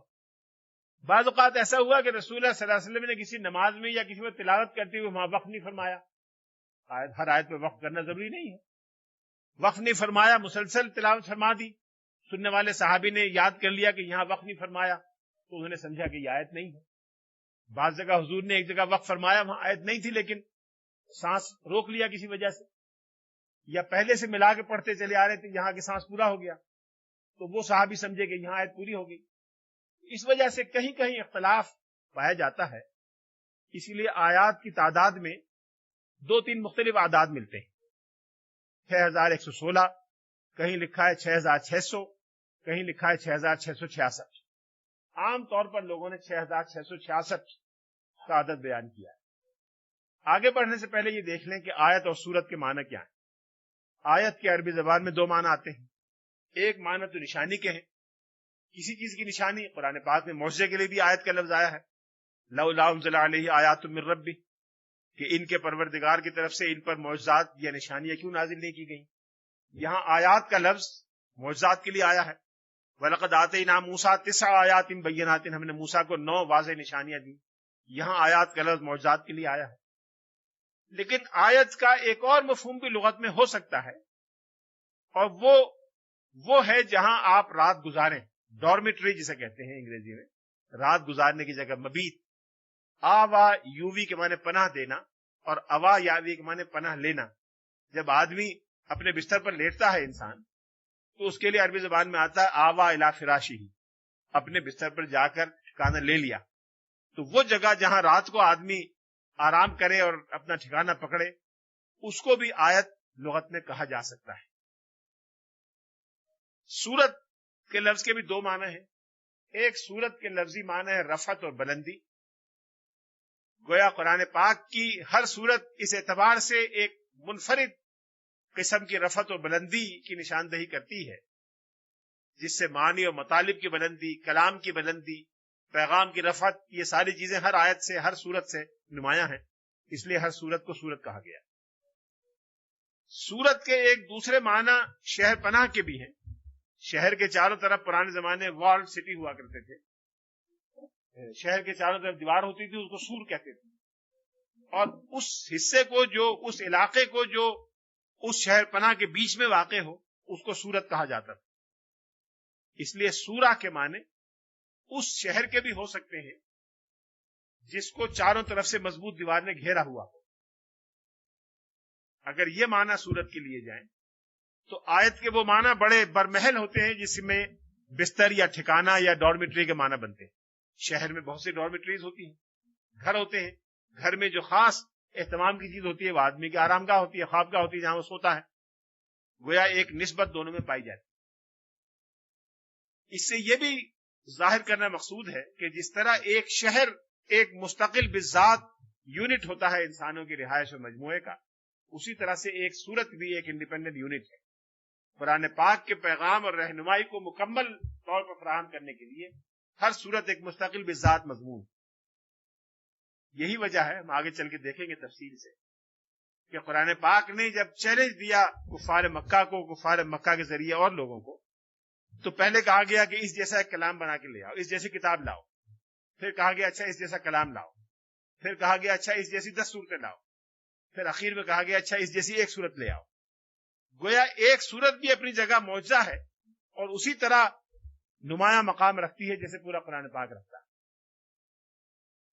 جہاں تک ترتیب تلاوت کا تعلق ہے, جس ترتیب سے ہم آج قرآن پاک پڑھ رہے ہیں اور جس ترتیب سے لکھا جا رہا ہے رسول اللہ صلی اللہ علیہ وسلم کے زمانے سے، سیدنا ابوبکر صدیق کے زمانے سے، یہ ترتیب تو ترتیب رسولی یا ترتیب تلاوت کہلاتی ہے، لیکن ترتیب نزولی جس ترتیب سے قرآن پاک نازل ہوا وہ ترتیب بھی ایک علمی اہمیت رکھتی ہے۔ اس کی وجہ یہ ہے کہ بہت سے معاملات کو سمجھنے کے لیے یہ جاننا ضروری ہو جاتا ہے کہ کون سی آیت یا سورت پہلے نازل ہوئی اور کون سی آیت یا سورت بعد میں نازل ہوئی، اس لیے کہ ہر بعد میں آنے والا حکم پہلے آنے والے حکم سے ملا کر پڑھا جاتا ہے۔ قرآن پاک میں کوئی تعارض یا تضاد نہیں ہے، لیکن تدریج کے اصول کے تحت بہت سے احکام ایک ایک کر کے نازل ہوئے۔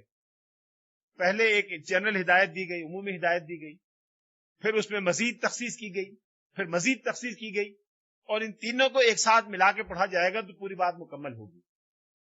بیک وقت پورا قانون لادا جاتا تو جیسا کہ میں نے کل عرض کیا کہ اس کو زندگی میں جاری اور ساری کرنا مشکل ہوتا، تو آہستہ آہستہ ایک ایک کر کے قوانین دیے گئے تاکہ لوگ عمل کرتے جائیں اور لوگوں کے رگ و پے کا وہ حصہ بنتا جائے۔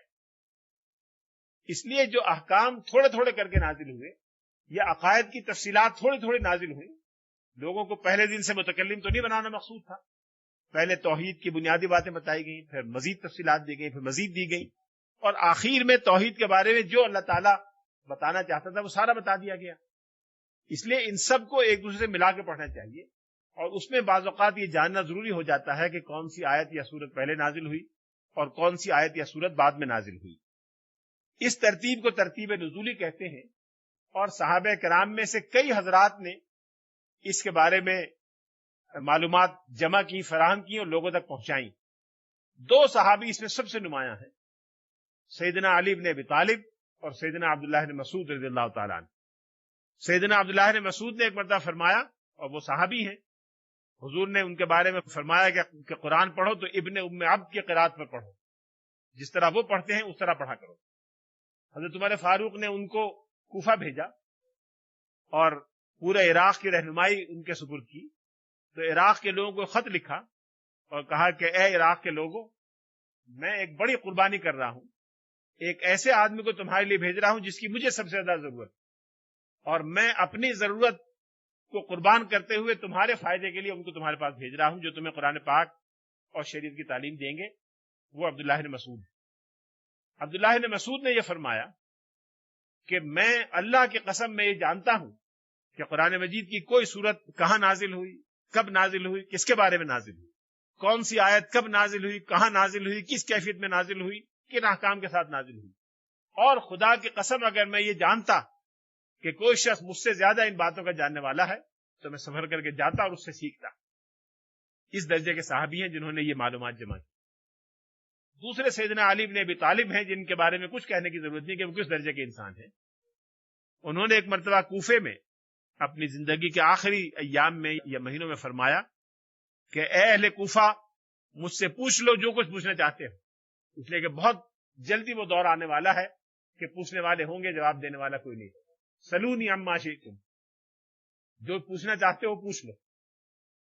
اس لیے ترتیب نزولی کی اہمیت علمی انداز کی ہے، اور شریعت کے احکام کی تفصیلات کو بعض اوقات سمجھنے کے لیے ترتیب نزولی ضروری ہوتی ہے۔ قرآن مجید کے نزول کی کل مدت 22 سال 2 مہینے 22 دن ہے، 22 سال 2 مہینے 22 دن، جس میں مکی دور 12 سال 5 مہینے 13 دن پر مشتمل ہے، اور مدنی دور 9 سال 9 مہینے 9 دن پر مشتمل ہے۔ پہلی وحی جب نازل ہوئی اس کے بارے میں تو اکثر و بیشتر اتفاق رائے ہے کہ وہ اقرا بسم ربک الذی کی 5 آیتیں تھیں۔ پہلی 5 آیات اقرا بسم ربک الذی خلق، خلق الانسان من علق، اقرا وربک الاکرم الذی علم بالقلم، علم الانسان ما لم یعلم۔ اس کے بارے میں تو عموماً کوئی دکا دکا کوئی کمزور روایت ہے، ورنہ کوئی اختلاف نہیں ہے، اور حضرت عائشہ صدیقہ سے متعدد صحابہ کرام سے یہ مروی ہے۔ صحیح بخاری کی وہی روایت جس کا میں نے ذکر کیا جو پہلے باب میں ہے، اس میں بھی یہی بیان کیا گیا ہے۔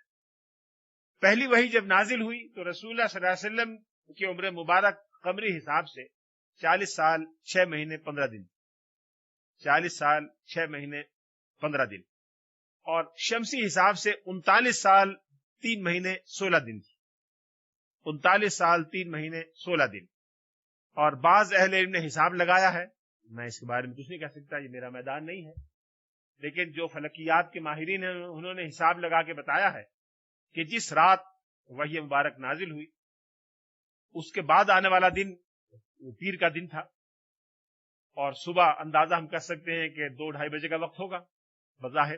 28 جولائی 610 عیسوی کی تاریخ تھی، پیر کا دن شروع ہو چکا تھا جب یہ 5 آیات حضور پر نازل ہوئی۔ جب قرآن پاک کی کوئی آیت نازل ہوتی تھی جس کی کیفیات میں سے بعض کا ہم نے کل اندازہ کیا کہ وہ کیا تھی، تو رسول اللہ صلی اللہ علیہ وسلم کو یہ خیال ہوتا تھا کہ اتنا زوردار کلام ہے اور اتنا غیر معمولی طبیعت مبارکہ پر اس کا اثر ہوتا ہے تو کہیں یہ بھول نہ جائیں، جبریل امین تو سنا کے چلے جائیں گے، یا وحی کا جو سلسلہ ہے وہ جب ختم ہوگا تو یاد رہے گا کہ نہیں رہے گا۔ تو رسول اللہ صلی اللہ علیہ وسلم اسی وقت اس کو جلدی جلدی تلاوت بھی شروع فرما دیا کرتے تھے، جو طبیعت پر ایک دوہرا بوجھ ہوتا تھا، ایک تو اصل اس تجربے کا بوجھ، پھر یہ بات کہ دوبارہ اس کو دہرائیں، تو 2 مرتبہ اس کے بارے میں حضور کو بتایا گیا کہ ایسا نہ کریں، لا تحرک به لسانک لتعجل به، قرآن کے بارے میں جلدی نہ کریں اور زبان جلدی جلدی نہ ہلایا کریں، ان علینا جمعہ وقرآن، ہمارے ذمہ ہے اس کا جمع کرنا بھی اور اس کو پڑھوا دینا بھی، ثم ان علینا بیانہ، پھر ہمارے ہی ذمہ ہے اس کی تفسیر اور اس کا مفہوم بیان کر دینا بھی۔ ایک اور جگہ فرمایا ولا تعجل بالقرآن من قبل ان یقضى الیک وحی، وحی مکمل ہونے سے پہلے جلدی تلاوت نہ شروع کر دیں، پہلے سن لیں، پھر ہمارے ذمہ ہے ہم اس کو یاد کرا دیں گے، سب آپ مطمئن رہیں۔ جہاں تک آخری وحی کا تعلق ہے اس کے بارے میں صحابہ کرام میں خاصا اختلاف پیدا ہوا، اور اس اختلاف کی وجہ بھی ظاہر ہے، واضح ہے کہ کیوں پیدا ہوا۔ اس لیے کہ جیسا کہ میں نے ابھی عرض کیا، رسول اللہ صلی اللہ علیہ وسلم نے یہ نہیں ارشاد فرمایا کہ یہ آخری وحی اور قرآن پاک مکمل ہو گیا، یہ کبھی نہیں بتایا۔ جب حضور دنیا سے تشریف لے گئے تو اس دن اس لمحے لوگوں کو پتہ چلا کہ قرآن پاک مکمل ہو گیا۔ اب لوگوں نے جب اس صدمے سے ذرا نمٹے اور باقی معاملات پر توجہ کی تو سوچا کہ آخری وحی کون سی تھی، تو جس کو جو آخری وحی پہنچی تھی اس نے سمجھا کہ یہ آخری ہوگی۔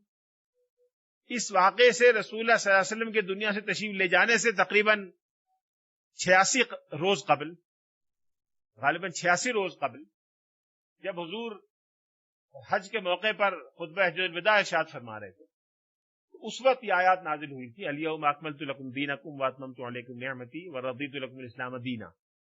حضور نے وہیں مجلس میں 1,24,000 صحابہ کے سامنے یہ تلاوت فرمائی۔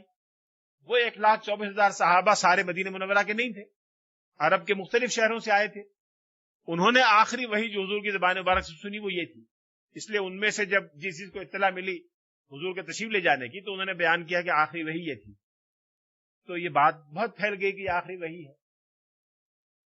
کچھ صحابہ کرام نے آخری وحی جو حضور سے سنی وہ اس کے علاوہ کوئی اور آیتیں تھیں، لیکن جو صحابی رسول اللہ صلی اللہ علیہ وسلم کے گھر میں تشریف لے جایا کرتے تھے، حضور کے چچازاد بھائی تھے اور حضور کے قریب ترین جو حضرات تھے، حضرت عائشہ صدیقہ، حضرت عبداللہ ابن عباس، جن کے بارے میں صحابہ کرام میں لقب مشہور تھا ترجمان القرآن کا، پہلے انسان جن کو ترجمان القرآن کا لقب ملا صحابہ میں وہ عبداللہ ابن عباس ہے، حضرت عبداللہ ابن عباس اور کئی اور حضرات یہ اس بات کے گواہ ہیں کہ آخری وحی جو نازل ہوئی وہ تھی وَاتَّقُوا يَوْمًا تُرْجَعُونَ فِيهِ إِلَى اللَّهِ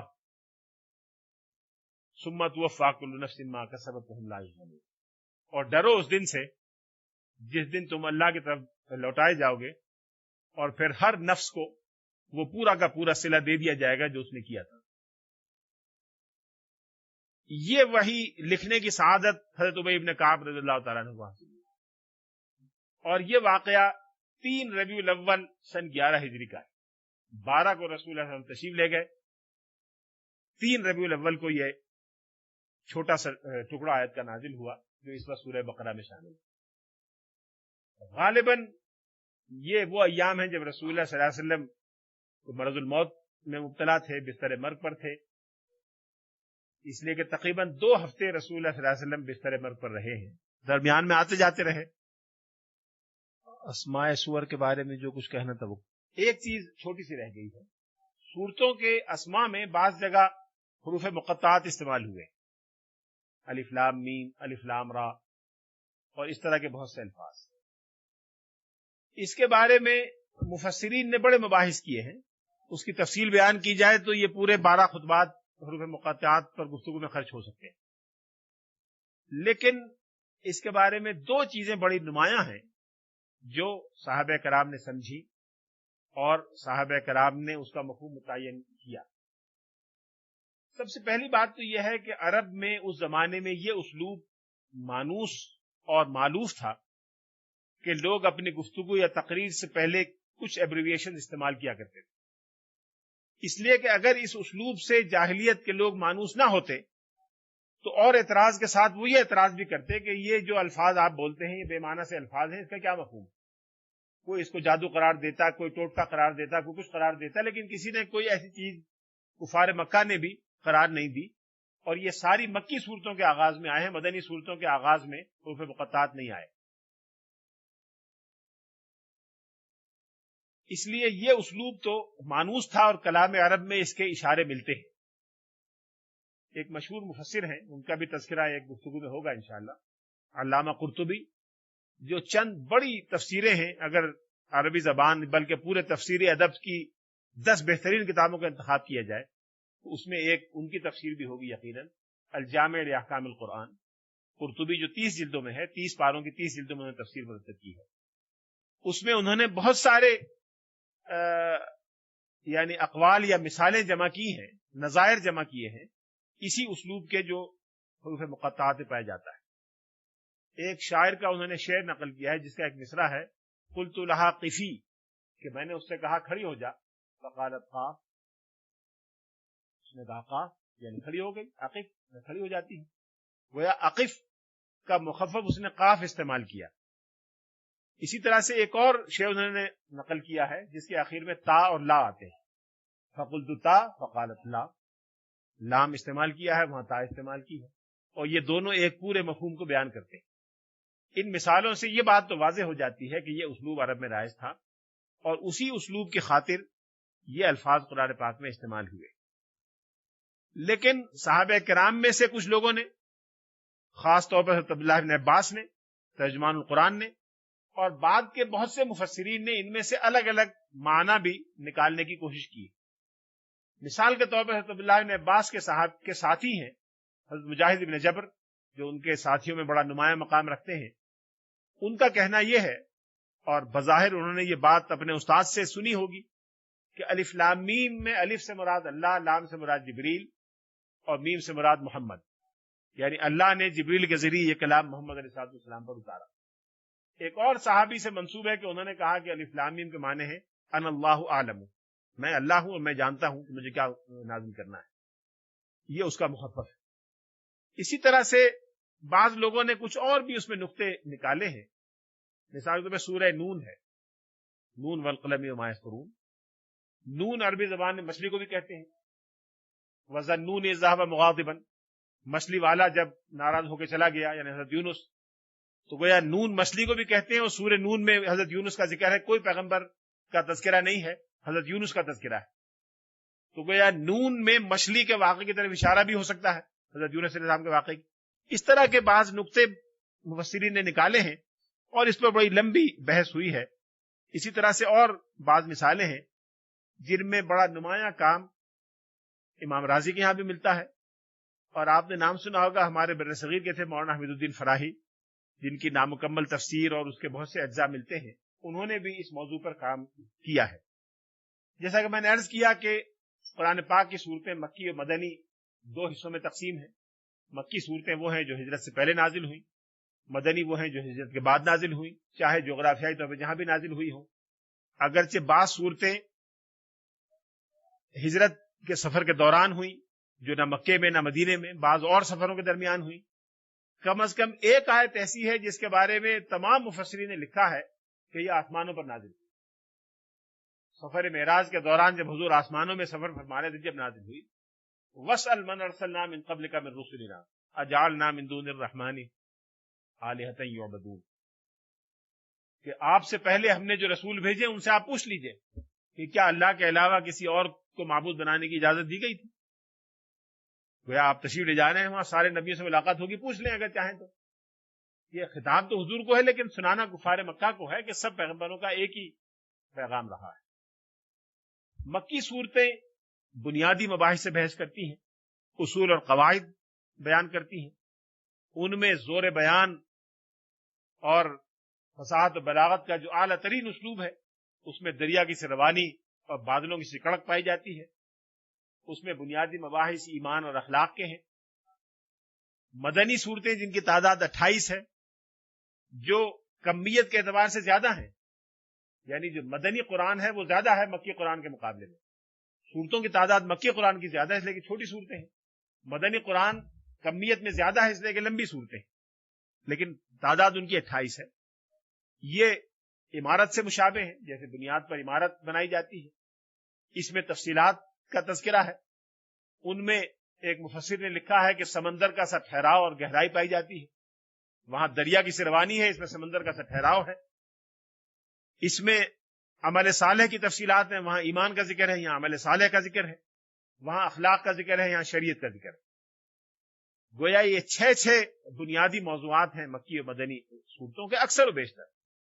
کوئی یہ کلی بات نہیں کہ ہر جگہ ایسا ہی ہو، بلکہ اکثر مکی صورتوں میں ایسا ہے اور اکثر مدنی صورتوں میں ایسا ہے. قرآن مجید کی صورتیں ہیں، ان کے مختلف نام ہیں، لیکن ان کے الگ الگ گروپ بھی ہیں صورتوں کے. جو پہلی 7 صورتیں ہیں ان کو طوال کہا گیا ہے، یعنی لمبی صورتیں. سورہ بقرہ، آل عمران، نساء، مائدہ، انعام، اعراف، انفال اور براءت.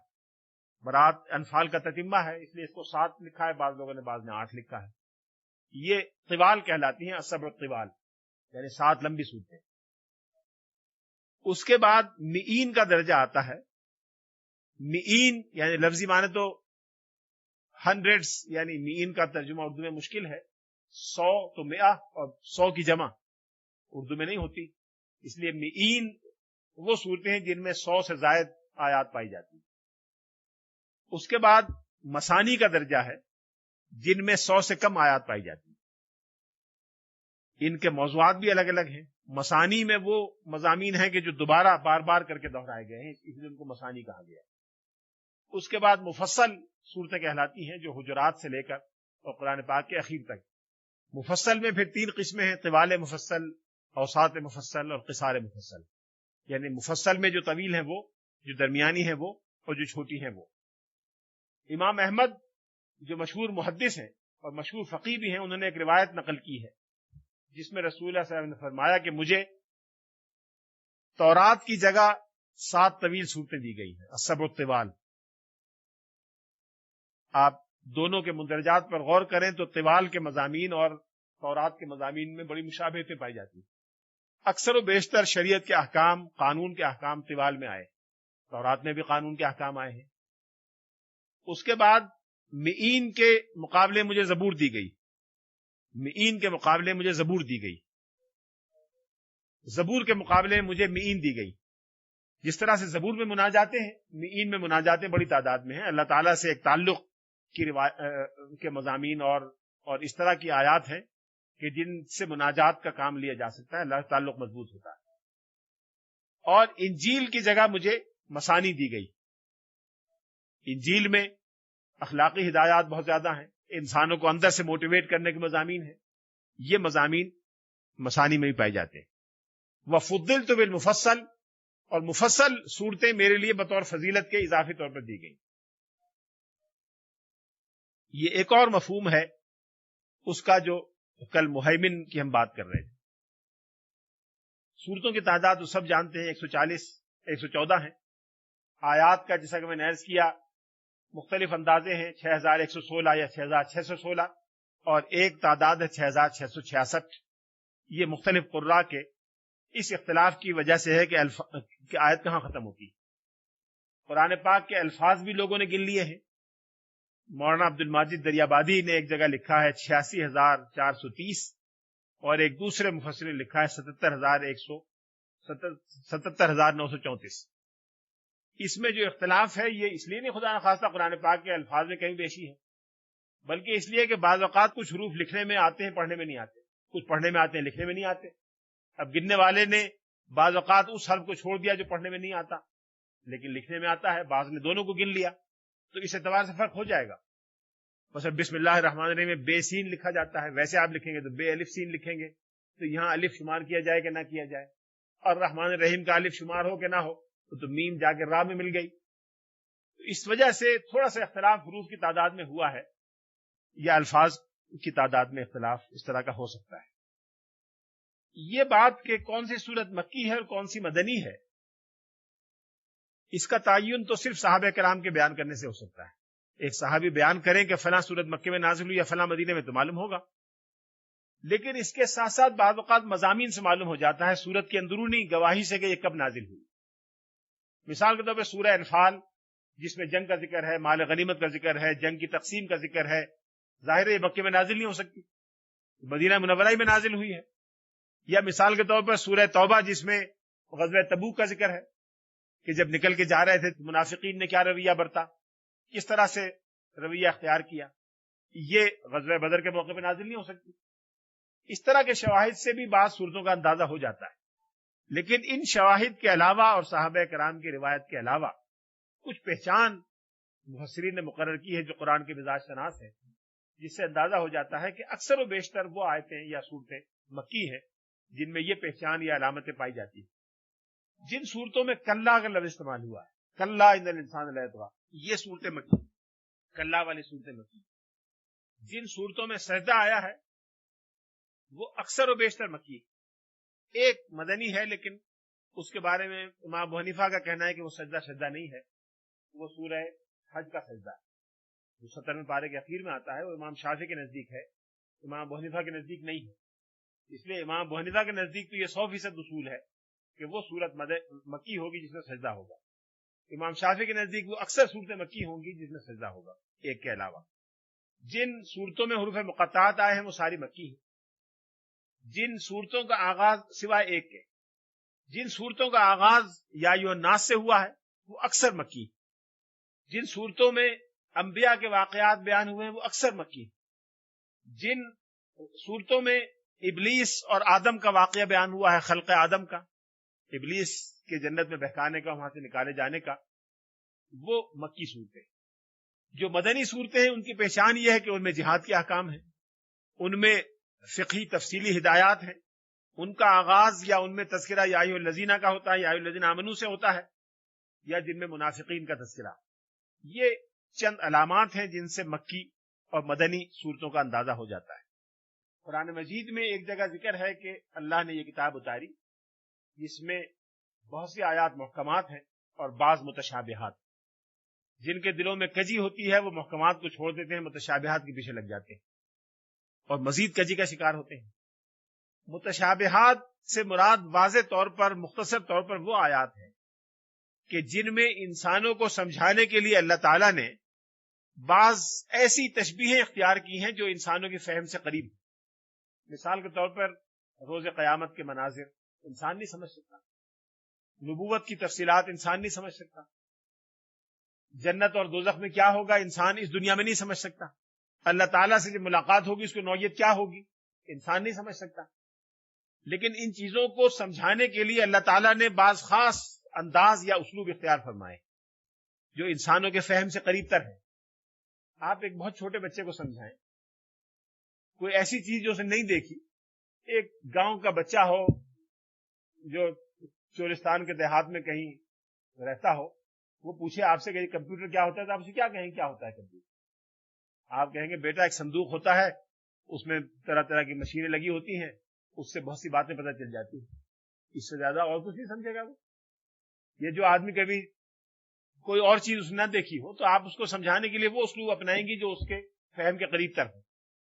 تو انسانوں کو سمجھانے کے لیے یہ جو غیبیات ہیں یا جو حقائق کائنات ہیں جو انسان کی موجودہ دنیاوی زندگی میں اس کی بصیرت یا اس کے حواس کی حدود اور سکت سے باہر ہیں، اس میں جو اسلوب اللہ نے اختیار فرمایا وہ آیات متشابہات کہلاتی ہیں. تو جن کے دل میں کجی ہوتی ہے وہ یہ تو نہیں دیکھتے کہ وہاں نماز کا بھی حکم ہے، وہاں روزے کا بھی حکم ہے. وہ دیکھتے ہیں کہ جی جب روز قیامت انسان پل صراط میں گزرے گا تو کیسے گزرے گا، بتاؤ کیسے گزرے گا؟ بھائی پلسرات میں تو گزرو گے، لیکن تم نے یہاں اس کے لیے تیاری کیا کی؟ انہیں اس سے بحث نہیں، انہیں اس سے بحث ہے کہ پلسرات کی شکل کیا ہوگی، وہ بڑا پل ہوگا، اس میں سیمنٹ کا بنا ہوگا یا کہیں کا بنا ہوگا. لسان العرب جو مشہور لغت ہے عربی زبان کو، اس میں لکھا ہے متشابہات کی تعریف میں ہی الآیات التی ذکرت نزلت فی ذکر القیامہ والبعث، جو قیامت اور حشر و نشر کے بارے میں جو آیات بیان ہوئی ہیں وہ متشابہات کہلاتی ہیں. ایک آخری سوال یہ ہے کہ قرآن مجید کے نزول کے لیے عربی زبان کیوں اختیار کی گئی؟ اس وقت جب قرآن پاک نازل ہو رہا تھا یا ہونے والا تھا تو اللہ تعالیٰ کے لیے ساری زبانیں برابر ہیں. ظاہر ہے اللہ تعالیٰ ہی ساری زبانوں کا خالق ہے، انسانوں کا خالق ہے تو ان کی زبانوں کا بھی خالق ہے. اس وقت بڑی بڑی زبانیں ترقی یافتہ موجود تھیں، گریک موجود تھی، سریانی عبرانی موجود تھی، ہمارے ہندوستان میں اس جگہ جہاں بیٹھے پراکرت موجود تھی.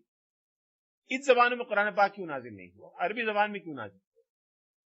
یہ سوال پیدا ہوتا ہے. اس پر تھوڑا غور کریں تو دو چیزیں سامنے آتی ہیں. ایک چیز تو یہ ہے کہ قرآن مجید جس زبان میں نازل کیا جانے والا تھا وہ چونکہ رہتی دنیا تک کے لیے ہونا تھا، اور بہت سے نئے مضامین قرآن پاک کے ذریعے انسانوں کو بتائے جانے تھے، نئے احکام اور نئے تصورات دیے جانے تھے. اس لیے قرآن مجید کے لیے ایسی زبان کو اختیار کیا گیا جو ایک طرف تو اتنی ترقی یافتہ ہو کہ قرآن پاک جیسی کتاب کے اعلیٰ ترین مطالب کا تحمل کر سکے، اعلیٰ ترین مطالب کو اپنے اندر سمو سکے اور انہیں اگلے آنے والی نسلوں تک پہنچا سکے. یعنی وچ میں become vehicle of the divine guidance. Vehicle ہونا بھی ایک بڑی ذمہ داری ہے. لیکن اس کے ساتھ ساتھ ہو سکتا ہے کوئی اور زبانیں ایسی ترقی یافتہ ہوں، لیکن اس کے ساتھ ساتھ اس میں کوئی غیر اسلامی تصورات نہ پائے جاتے. ہر زبان کا ایک خاص مزاج ہوتا ہے. انگریزی کا ایک مزاج ہے، فرانسیسی کا مزاج ہے، ہندی اور سنسکرت کا ایک مزاج ہے، اور یہ مزاج جو ہے اس قوم کے سابقہ مذہبی تصورات، خیالات، عقائد باطلہ، عقائد فاسدہ، ان سب کے نتیجے میں زبان کا مزاج بنتا ہے. انگریزی زبان کو آپ دیکھیں کہ اگر آپ کو یہ چاہیں کہ کسی سے کوئی ایک گھنٹہ بات کریں لیکن کوئی کمٹمنٹ کچھ نہ کریں، آپ ڈپلومیٹک انداز میں اس طرح کی بات کریں کہ کوئی کچھ نہ سمجھے کہ آپ کیا کہنا چاہتی ہیں. آپ مثبت بات کہہ رہی ہیں، منفی کہہ رہی ہیں، تائید کر رہی ہیں، دشمنی کر رہی ہیں، کہ آپ کچھ نہ سمجھے کوئی، لیکن آپ بات کریں. تو انگریزی کے علاوہ کسی اور زبان میں یہ بات نہیں ہو سکتی. آپ سے کوئی پوچھے کہ آپ اس وقت بش کے ساتھ ہیں کہ صدام کے ساتھ ہیں، اردو میں جواب دیں تو آپ کہیں گے ہاں یا نہیں. ایک بات کہنی پڑے گی. انگریزی میں آپ ایک گھنٹہ بولیں اور کسی کو نہیں پتا چلے گا کہ آپ کیا کہنا چاہتے ہیں. یہ اس کا مزاج کا خاصہ ہے زبان کا. تو ہر زبان کا ایک مزاج ہوتا ہے. تو نزول قرآن کے لیے ایسی زبان اختیار کی جانی تھی جو ایک طرف ترقی یافتہ ہو لیکن دوسری طرف اس پہ کسی غیر اسلامی نظریے کی چھاپ نہ ہو. باقی تمام ترقی یافتہ زبانوں پر غیر اسلامی نظریات کی چھاپ تھی. یہ زبان ترقی یافتہ بھی تھی، ایسی ترقی یافتہ کہ آج تک کوئی زبان اس درجے کو نہیں پہنچ سکی، اور اس پہ کسی غیر اسلامی نظریے کی یا غیر قرآنی یا پری قرآنک نظریے کی چھاپ نہیں. اس لیے اس کو ایک وجہ تو یہ معلوم ہوتی ہے. دوسری وجہ اس سے بھی زیادہ دلچسپ اور اہم ہے، وہ یہ کہ لسانیات کی تاریخ میں یہ زبان اپنی نوعیت کی منفرد زبان. اس نوعیت کی کوئی اور زبان لسانیات کی تاریخ میں انسانوں نے دریافت نہیں. وہ انفراد یہ ہے، وہ انفرادی خصوصیت یہ ہے کہ ہر زبان 300-400 سال کے بعد بدل جاتی، 500 سال کے بعد تو مکمل طور پہ تبدیل ہو جاتی. آپ سب نے انگریزی پڑھی ہوگی اسکولوں میں، کالجوں میں. جب میں نے بی اے کا امتحان دیا تو میرے بی اے کی کتاب میں چوسر کی لمبی نظمیں ہوتی تھی. تو چوسر کی نظم بالکل پتہ نہیں چلتا تھا کہ کیا ہے، اس کا سر پیر سمجھ میں نہیں آتا تھا. نہ وہ لفظ ڈکشنری میں ملتا تھا، نہ وہ گرامر کا کوئی اس پہ پرنسپل لگتا تھا، نہ پتہ چلتا تھا کہ یہ کیا ہے، نہ اسپیلنگ وہ تھی جو آج ہے. کچھ پتہ نہیں تھا کہ یہ کیا ہے، لیکن کہتے تھے کہ انگریزی ہے. کیونکہ انگریزی کی کتاب میں لکھا ہوا تھا اس لیے ہم نے مان لیا کہ انگریزی ہے، ورنہ اسے انگریزی ماننے کی کوئی وجہ نہیں. اور آج اگر چوسر دنیا میں آ جائے تو انگلستان میں کیمبرج اور آکسفورڈ میں بھی جا کے پوچھے کہ میرا گھر کہاں ہے تو کوئی گھر بتانے والا نہیں ملے گا، اس لیے کہ وہ زبان ختم ہو گئی، مٹ گئی. یہ تو انگریزی کا حال ہے جو آج کی ترقی یافتہ ترین زبانوں میں کہلاتی ہے. یہی حال اردو کا ہے. آج سے 300 سال پہلے جو لوگ اردو بولتے تھے وہ یہ اردو نہیں تھی، اور 300 سال کے بعد جو اردو بولی جائے گی وہ یہ نہیں ہوگی جو ہم آج بول رہے ہیں. لیکن عربی زبان کا واحد استثناء ہے کہ رسول اللہ صلی اللہ علیہ وسلم کی ولادت مبارکہ سے 300 سال پہلے سے جو زبان بولی جا رہی ہے وہ وہی زبان ہے جو آج بھی بولی جاتی ہے. اور آپ میں سے بہت سو نے وہ زبان پڑھی ہے اور آپ نے سمجھی ہے.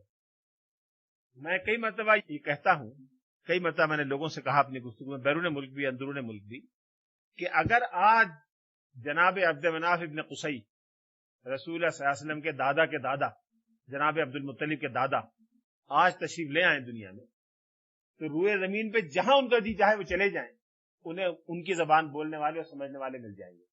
حتیٰ کہ ماسکو اور واشنگٹن میں مل جائیں گے وہ زبان بولنے والے جو جناب قصی بولتے تھے اپنے زمانے میں. لیکن اگر چاسر آ جائے جو ان کے تقریباً 1200 سال بعد کا ہے، چاسر آ جائے تو اس کو انگلستان میں بھی کوئی رستہ بتانے والا نہیں ملے گا، ایسے کہ وہ زبان مٹ گئی.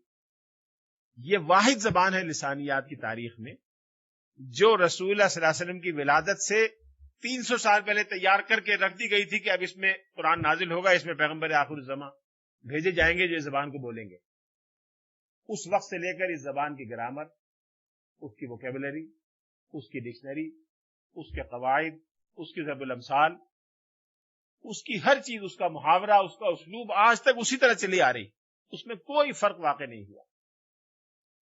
اور دنیا کی ہر لائبریری میں 2-4 کتابیں آپ کو عربی کی ضرور مل جائیں گی، انہیں اٹھا کے دیکھ لیں، معلوم ہو جائے گا. یہ خصوصیت عربی زبان کی ہے جو کسی اور زبان کو حاصل نہیں. اسی کی طرف اشارہ قرآن پاک میں کیا گیا کہ انا انزلناہ قرآنا عربیا لعلکم تعقلون، کہ ہم نے اس کتاب کو عربی میں اس لیے نازل کیا کہ تم سمجھو. یہ ہمارے لیے ہے. عرب والے تو سمجھ رہے تھے، اس زمانے میں تو یونانی میں ہوتا جب بھی سمجھتے اور عبرانی میں ہوتا جب بھی سمجھتے، لیکن اگر عبرانی میں قرآن نازل کیا جاتا تو آج ہم لوگ نہ سمجھتے، لیکن وہ عبرانی مٹ گئی. جیسے بقیہ کتابیں مٹ گئی، قرآن بھی مٹ جاتا.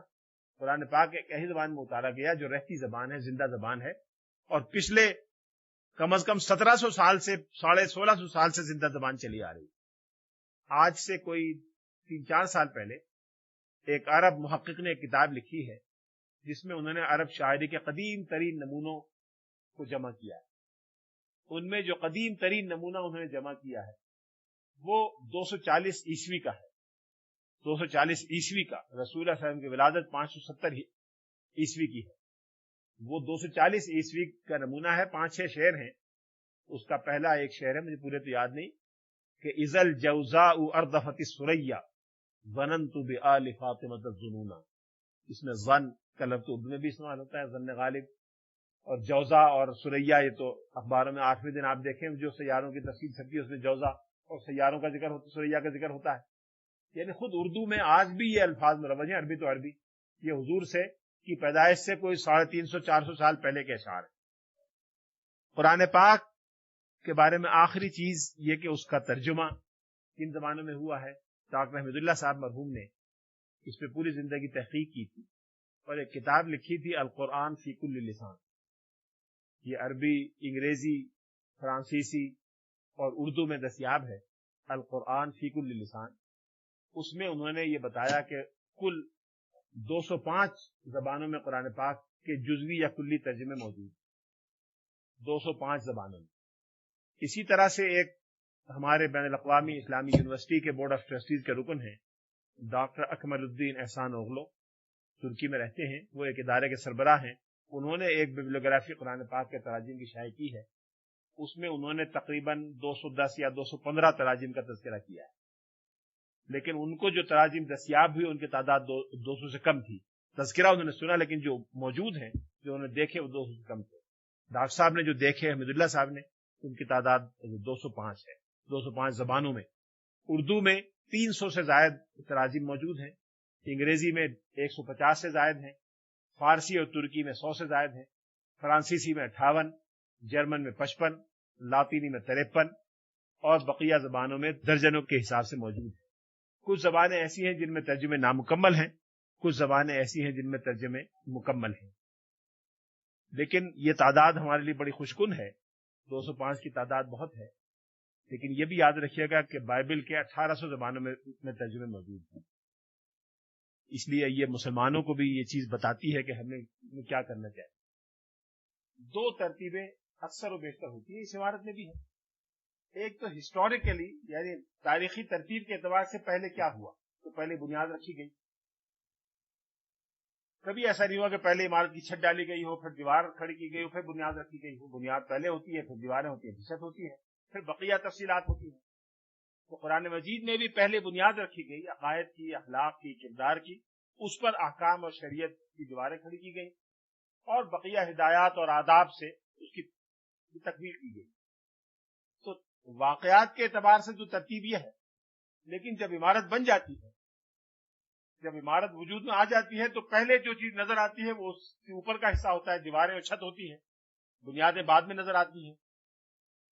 تقریباً یہی کیفیت قرآن مجید کی ہے کہ آغاز میں ابتدا ہوئی بنیادوں سے، جب عمارت بن گئی تو جو چیز سامنے پہلے آتی ہے وہ اس کی تفصیل اور احکام ہے، جن کو دیواروں سے اور چھت سے تشبیہ دیتے ہیں. ایک تو بڑی حکمت اس میں یہ معلوم ہے. دوسری بڑی حکمت یہ معلوم ہوتی ہے کہ جب قرآن مجید کا نزول شروع ہوا تو مخاطبین کفار اور مشرکین تھے، لیکن جب قرآن مجید کی ترتیب مکمل ہو گئی تو مخاطبین مسلمان ہیں. اولین مخاطب ہم اور آپ ہیں جن کے عمل کرنے کے لیے جو چیزیں ہمارے لیے فوری ضرورت کی ہیں وہ شریعت کے احکام ہیں تاکہ اس پر عمل درآمد کریں. لیکن بقیہ چیزیں بھی موجود ہیں، ہمارے مطالعے میں آتی رہیں گی. بنیاد کو بھی ہم جیسے پانی لگا کے مضبوط کرتے ہیں سیمنٹ کی عمارت کو، وہ بھی ہم کرتے رہیں گے. لیکن جو ہمارے لیے امیجیٹ ریلیونس کی چیز ہے اب وہ تفصیلات ہیں اور شریعت کے احکام ہیں. اس کے علاوہ بھی اور حکمتیں لوگوں نے بیان کی ہیں، لیکن ان دو سے اندازہ ہو جائے گا کہ وہ کس انداز کی حکمت ہے.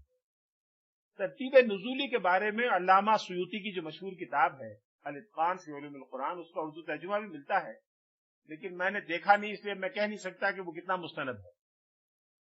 لیکن اصل کتاب عربی میں ہے، اگر آپ عربی جانتی ہوں تو بڑی آسان ہے. لیکن اس کا اردو ترجمہ بھی دستیاب ہے، جس میں انہوں نے ترتیب نزولی کے حساب سے آیات کی نشاندہی اور صورتوں کی نشاندہی کی ہے. لیکن اردو میں مولانا مودودی صاحب کی تفسیر تفہیم القرآن میں تقریباً ہر سورت کے شروع میں انہوں نے ایک تمہید دی ہے، جس میں اس کا زمانہ نزول متعین کرنے کی کوشش کی ہے. اس میں جو روایات آئی ہیں ان کا بھی تذکرہ ہے، سورت کے اندرونی مضامین کی داخلی شہادت کا بھی ذکر ہے. اس سے بھی آپ فہرست بنائیں تو اندازہ ہو جائے گا کہ صورتوں کی ترتیب کیا ہے. تو پھر مقطعات بھی مشابہات کی ایک قسم ہے. عام لوگوں نے اس کو متشابہات میں ہی داخل کیا ہے، لیکن یہ اس وقت متشابہات میں نہیں سمجھے گئے.